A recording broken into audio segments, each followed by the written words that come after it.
Hello. Hey. Did you have a nice Halloween? Yep. I'm a witch. Aren't I, Mephistopheles? Oh, I know. I don't look like a witch. I hear that all the time. Where's your broomstick? They ask me. Actually, I drive an 86 Dodge. Why don't you have big warts on your nose? You should have seen me before I found a good dermatologist. Anyway, being a witch is just like a job, like any other job. This guy's a lawyer, this guy's a plumber. I'm a witch. Still, they ask me, where's your big pointy hat?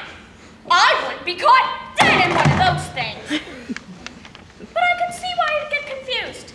Kids these days don't know anything about ghosts, goblins, or ghouls. I know, because I answer the door trick-or-treat night every year. And what do you come dressed as? Iron Man, Teenage Mutant Ninja Warthogs. None of the real original creatures that made Halloween famous. No respect for tradition. No giants, no trolls, no ogres. My sister wanted Honey Boo Boo last year and I wanted Sugar Bear. Well, you might have me there. I think Honey Boo Boo and Sugar Bear might be ogres.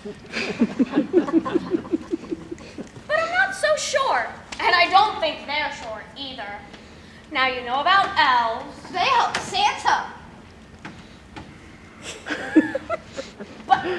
But who knows anything about ghosts or hobbits? Hobbits have hairy feet. And bad breath, and rotten dispositions that make you think twice about wanting to get close enough to look at their feet. My dad has hairy feet and a bad disposition. Sorry to hear that. Do you have hairy feet? Never mind about the hairy feet. I'm sorry I brought it up. This story isn't about hairy feet or hobbits anyway. It's about a hobgoblin. Do they have hairy feet? Sorry. Now, there are two kinds of hobgoblins. One that leans more towards the goblin and would eat a ghost, a witch, or an annoying little boy without a second thought. Then there are those that lean more towards the hob and generally live alone and work very hard to make a living. This story was about the second kind of hobgoblin. That's a relief. This hobgoblin's name was Joe, and he lived in an enchanted forest in a cave underneath a big tree with a fox named Cedric. Come on, Joe. There's trees in the shop and things to do. Wake up. Joe made his living cutting down lumber for a family of gnomes who lived in the next county. The gnomes used the lumber to make furniture to sell to unsuspecting tourists who thought it was built by the Amish. All right, Cedric. All right, I'm coming. The tree will still be there in 5 minutes anyways. What's your hurry? Joe had no family. For as long as he could remember, he had lived in the enchanted forest with Cedric, cut down trees for the gnomes, and spent his evenings with his only friend, a wood sprite who lived on top of the tree that Joe's cave lay beneath. The wood sprite's name was Ariel, and though she would rather die than say out loud, she loved Joe with all her heart and had for 100 years. 100 years? She doesn't look more like she's 8 or 9. No, she doesn't. But wood sprites live forever and never look any older. They live forever? As long as nothing happens to their wings, they do. You see, a wood sprite's wings are made of the same fragile material as a butterfly's. That's why they can fly so far and so fast. What happens if their wings get hurt? They die.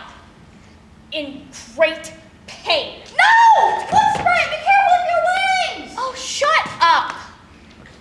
But why won't she tell him she loved him? Because wood sprites are very proud. I guess she wanted him to say it first. Anyway, each day when he was done cutting down trees, Joe would go visit Ariel and take Cedric along. Ariel, here. I brought you some wild honey. Thank you, Joe. You should thank me. I'm the one who found it. And you're the one who went and eat it all for himself, too. All right. Don't fight. Thank you. Both. Joe, how's work today? Oh, all right. I saw 2 trolls and an ogre. An ogre? Joe! Oh, don't worry. We saw them long before they saw us. You have to be pretty slow or pretty stupid to be caught by an ogre. Maybe so, but if you were caught by one, you wouldn't survive. And what would it matter? Oh, Joe. Here we go again. Ariel, What I mean is, what would it matter if I just weren't here anymore? If no one to find someone else to cut the lumber, Cedric would get to yell the wild honey he found it himself. I know I'm not much to look at. I'm not very smart either. But I'll be 694 next month. I haven't really made a difference. I just don't matter. Yes, Joe, you do. No, I don't. Other people have lives. They fall in love, get married, have babies. I just cut down trees and spend the rest of my time boring you. You do not bore me, and you're much smarter than you think you are. And handsome, too. And handsome, too. Every night. He said the same thing, and she said the same thing. And you know I think so, Joe. I should have gotten a job as a first stove. I would be terribly lonely if you weren't around. And as for love, well, it comes along when you least expect it. Not for me. Yes, Joe, for you. If you'd only just open your eyes. Cedric, are we going to eat this honey or just look at it? I'll get the plates. You bring out the sourpuss then. Come on, Joe. Tomorrow's another day. Yeah. Same as yesterday and the day before. You see, Joe has a terrible inferiority complex. Most unusual in a hobgoblin. My dad's inferiority complex. With hairy feet, a bad disposition, and a kid like you. I can't say I'm much surprised. And Joe's life was very predictable until one day, as he went set out with Cedric and heard a strange sound. Cedric? What was that? I don't know. Well, you stay here. I'm gonna go find out. Joe made his way through the brush to find something most unusual. A wood nymph caught in a snare set by one of the forest giants. A wood nymph? I never heard of a wood nymph. No, you wouldn't have. Almost no one, including Joe, had ever seen a wood nymph because there are so few of them left in the world, and they fly so fast on winged feet that they're almost invisible. But I can see this one right now. She's very pretty. Very pretty. All wood nymphs are very beautiful, and the reason you can see this one is because she's caught. And the snare she's caught in, sticky as spider's web, sharp as barbed wire, cut deeper and deeper into her the more she struggled to get loose. And seeing Joe, not being sure if he was a hobgoblin or a hobgoblin, made her struggle with all her might to get loose. Because not only are wood nymphs beautiful to look at, but they are also delicious to eat. It is said that they tasted a lot like vanilla ice cream. Hey, calm down. I'm not gonna hurt you. It's gonna be all right. I promise it's gonna be all right. Cedric, come over here. We'll get you out of this in no time. Cedric! Right here? Help me? No sooner had Joe and Cedric managed to cut the wood nymph loose than along came the forest giant who had set the snare to collect her dinner.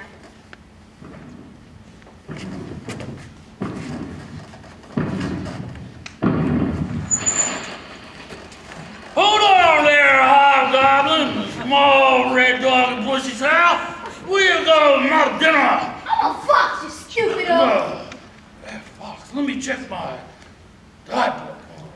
Foliage, flocks of sheep, flowers, crudge, fair faucet, fireflies, pigs, footballs, and foxes. I shall have fox for dinner and wood nymph for dessert. I'm out of here. Now wait a minute. I'm sorry, small hobgoblin. You are not on my diet. I can eat hobgoblins, but they are too spicy and give me gas. Now kindly hand over my dinner. But you can't eat her. I can't? I'm sure I can. Look, walls, woodwork, walls, willow trees, witches, wines, warthogs, willows, wood bees, wicked furniture, and especially wood nymphs. But she's not with him. She not? No, She look like a wood nymph. but she's not. What is it? Oh, you want to know? Well, she's an orangutan in a wood nymph costume Costume? for Halloween.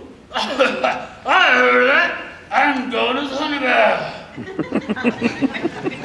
That's very impressive. No, thank you. Now let me see. Oh, orangutan, ostriches, oranges, otters. Oreos, Ogres, Henry bars, Oreo cookies, old shoes. No orangutans. You know, that's too bad. But I did see a big fat troll climbing away your stairs over there. Troll? Troll. Tree frogs, trochus, tunnel scouts, turnips, pterodactyls, tax collectors, 10 penny nails, tutti frutti ice cream, and trolls. Thank you, small hobgoblin. I would invite you over a roasted troll dinner, but I have very bad table manners. Oh, that's all right. Now, if I could only find some mushrooms, I would have troll flambe. Woo! We sure outsmarted him. How much brain power does it take to outsmart a giant? Good point. Hey, it's okay. You're safe now, little one. Celeste. My name is Celeste. I'm Joe. This is Cedric. You're safe now. Here, let me get you out of that. Cedric, she's hurt. Bad. Really bad. What can we do? Let me get my tools and medicine. I'm a fox, you stupid oaf. Not a pharmacist. What? Ariel would know, though. Yeah, she would. You run ahead and tell her what happened. I'll bring her. God, she's so beautiful. And so hurt. Oh, Celeste, please don't die. Oh, please don't let her die. What Joe had waited for almost 700 years to happen had in fact finally happened.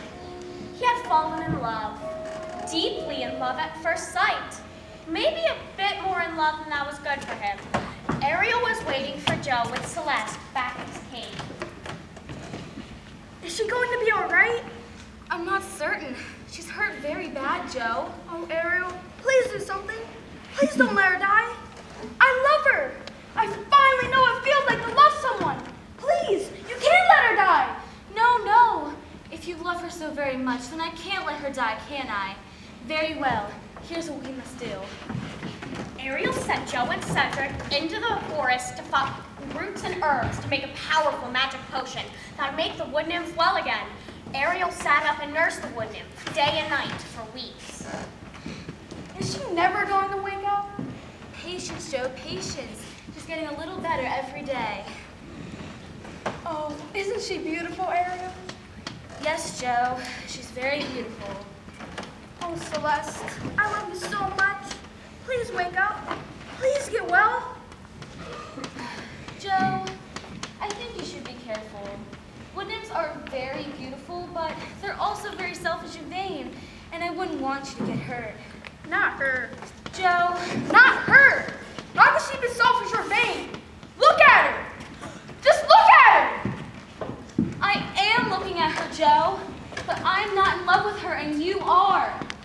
Why don't you just tell him that you love him and get it over with already? What? How long have you known? Long enough, he must be blind not to see it for himself. So, tell him. I can't. Not now. Not when he loves her so very much. She'll hurt him just like you said. I know, but I can't tell him that, and neither can you. He'll have to find out for himself. And you, what about you? Oh, I'm all right. I'm his friend, and that will just have to be enough. And in time, the wood nymph did wake up and get well, and the little hobgoblin waited on her hand and foot. Do you have a mirror? Oh, I'm sure I must look simply awful. No, you don't. You couldn't. You look wonderful. Oh, you're just saying that. I'm sure I must look a fright. Thank you for saving me from that giant. Oh, it was nothing. And thank you for nursing me back to health. Oh, I didn't do that. Ariel did. Ariel, your maid? No, Ariel, my friend. Ariel! What is it, Joe? Oh, you're awake. How do you feel? Better. A little weak, perhaps. And I'm very hungry. Hungry? Come on, Cedric. We'll get something for your dinner. Hurry back, Joe. So, You nursed me back to health. Thanks. Joe was very worried about you. Joe?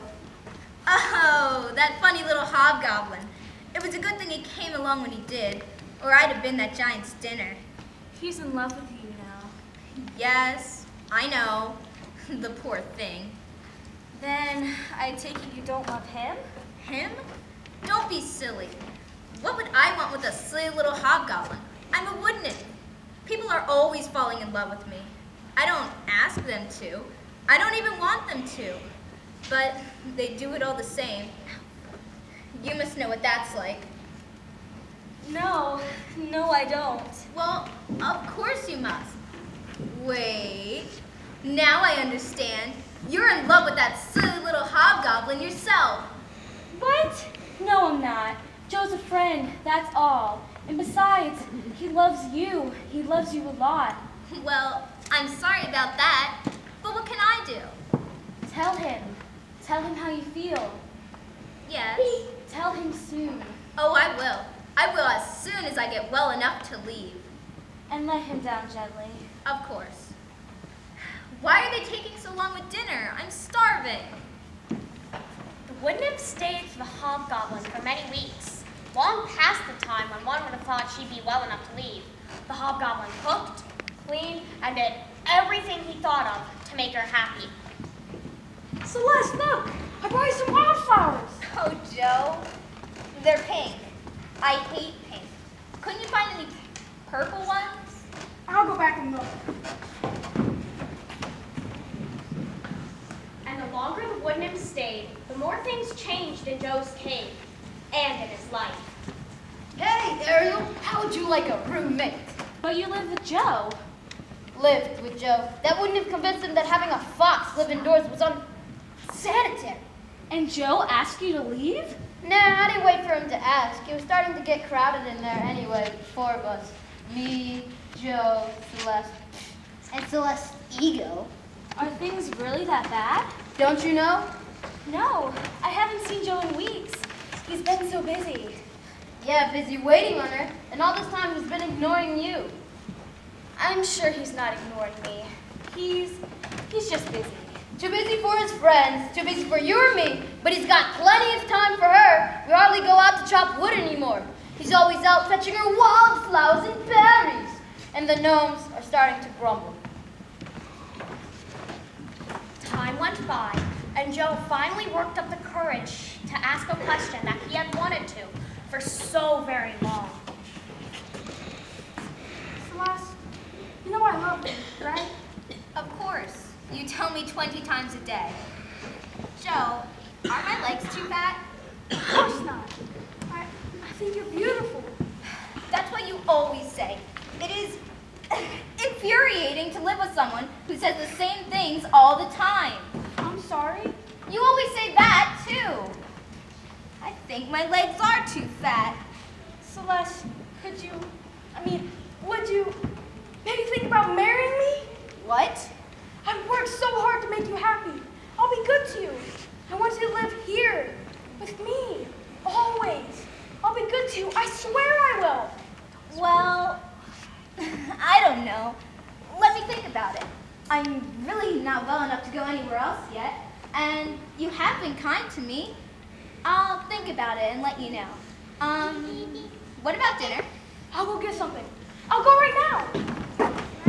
Joe was so excited that Celeste would consider marrying him that he just had to tell somebody.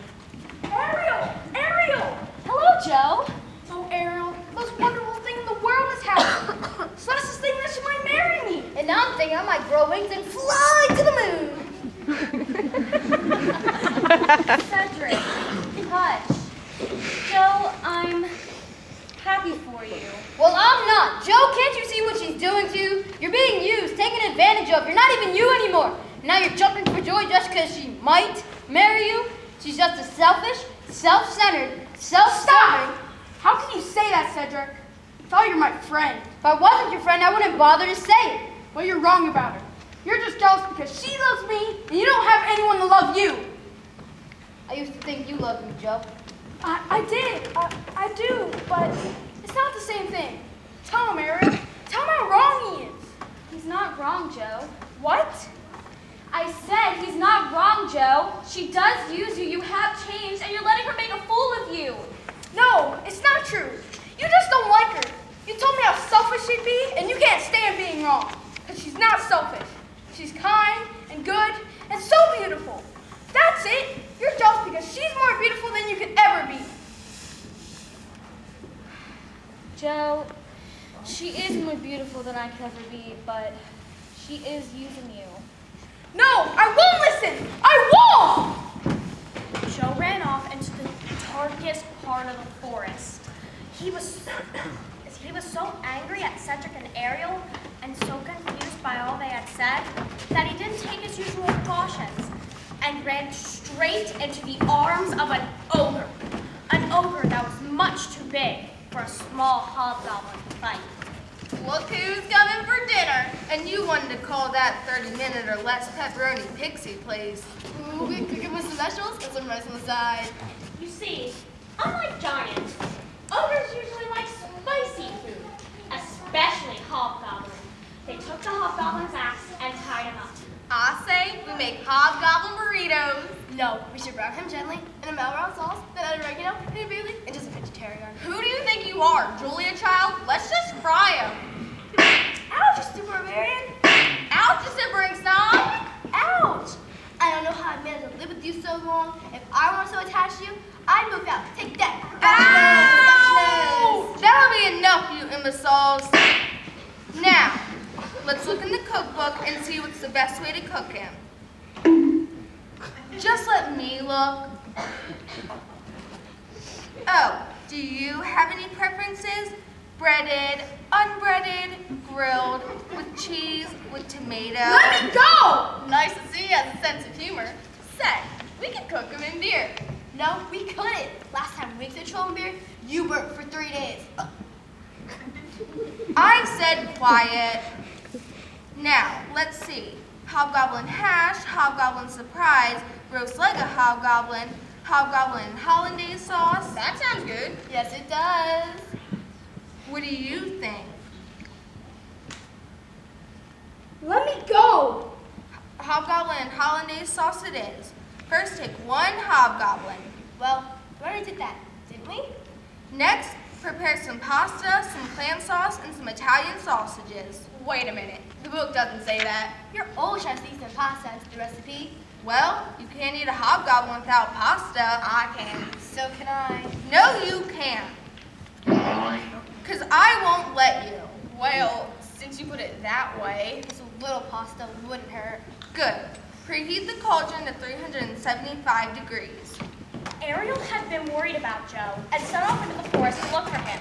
She heard the loud noise of the ogre's argument and flew as quickly as she could to get help. Cedric!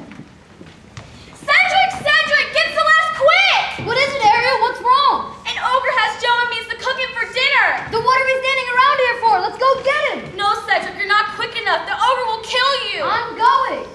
What we need is Celeste. She's fast enough that the ogre would never catch her. If I can distract the ogre, then get him to chase her, then I can get Joe untied and we can all get away. I'm going. She runs, you distract, I untie. I'm going with you. What's all the noise out here? I was trying to take a nap. It's Joe. He's been caught by an ogre. Oh no, that's too bad. Poor Joe. I have a plan. I think we can save him if you'll help. Help save him from an ogre? I couldn't do that.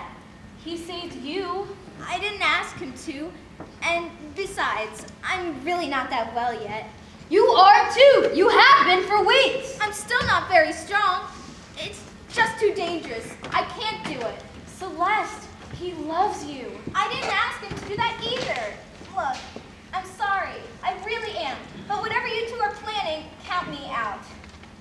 I suppose with Joe gone, I'll have to get my own dinner, and weak as I am, that will be hard enough. Well, I guess it's just you and me. I guess it always has been. Come on! Ariel and Cedric hurried back to the place where the ogre was preparing to cook their friend. We need more garlic. When I have to say this closely, last thing we need is more garlic. What we need is some beer and chili powder. Oh, and onions. And some anchovies. Yuck! No anchovies. The wood sprite flew into the faces of the ogre. What was that? I don't know. Looked like an anchovy with wings. I thought we decided no anchovies. It's a wood sprite. The recipe doesn't say to put in a wood sprite. It doesn't say you can't. And besides, wood sprites are good with pasta. So let's get her! As Ariel had hoped, the ogre was distracted by her while Cedric had tied the knots that bound the hobgoblin. The ogre was clumsy and hit herself before she hit Ariel. I got her! You got me. Let go. Will you crazy girls stop hitting me? But one lucky blow by the ogre shredded the wood sprite's wings, and Ariel fell like a stone. Loud little things, aren't they? Ariel! Run, Joe, run! Run, Joe! But Joe didn't run. Suddenly, possessed by an anger he had never felt before, he grabbed his axe and started for the ogres. Look, we're sorry. Nothing personal, you know. Put that silly axe down. Everybody knows a hot rank turtle. Come on, girls. Get with it. You've got the arms. Come on. Look, hobgoblin. Maybe we can make a deal here. Do you like pasta? Ariel! Joe? I hurt Joe. I hurt bad. It's gonna be all right. I'll get you home. I'll make you well. It'll be okay, I promise. Joe, my wings are broken. It'll be okay. No, Joe, it won't. Set me down, Joe. Ariel? Joe, I never thought I'd say this out loud, but I love you. I've always loved you. You love me? I never knew. I know you didn't. Ariel, I'm sorry. Don't be. You were my friend.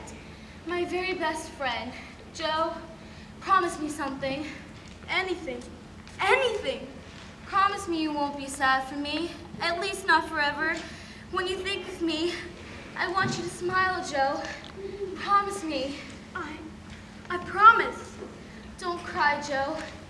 I don't want you to be crying the last time I get to look at you. I'm not crying. I am. Goodbye, Cedric. Goodbye, Joe. I love you. Always. Goodbye.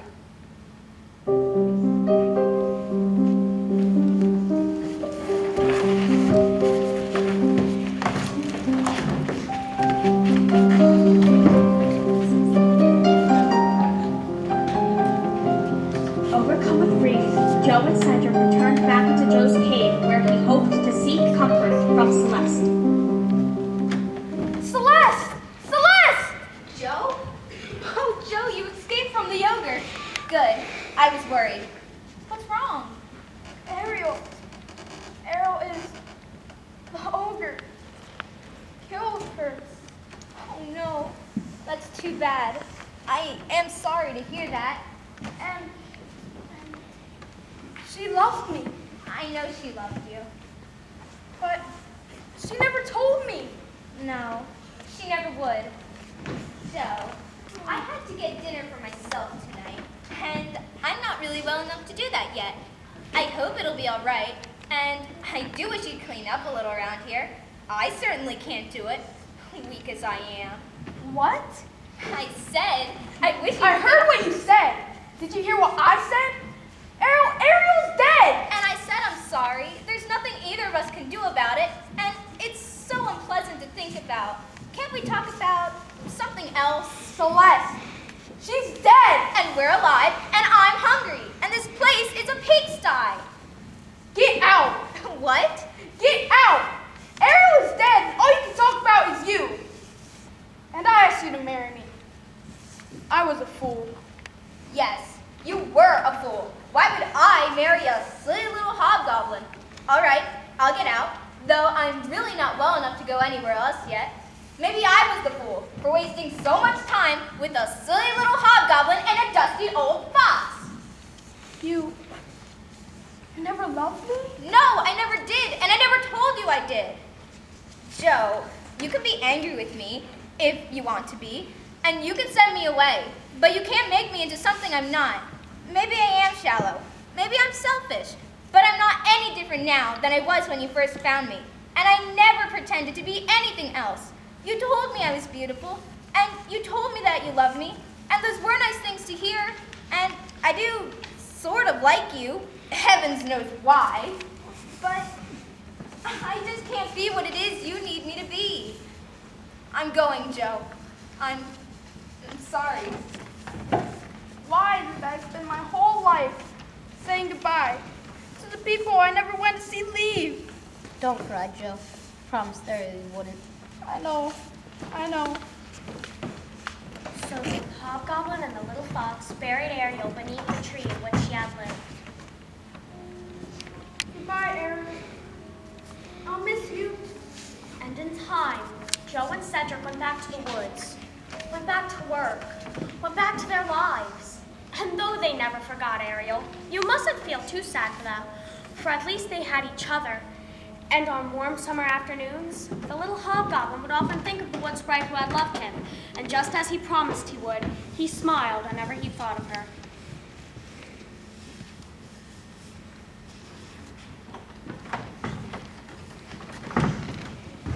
Ew, that story's all lovey-dovey and gross. Well, Halloween is not only about scaring people, you know. Some of the classics involve love stories. The Phantom of the Opera, Bride of Frankenstein, King Kong, Twilight. I said classics. Oh, sorry. Anyway, I can hear Mephistopheles' tummy grumbling, so I'm going to go feed him. Feed him?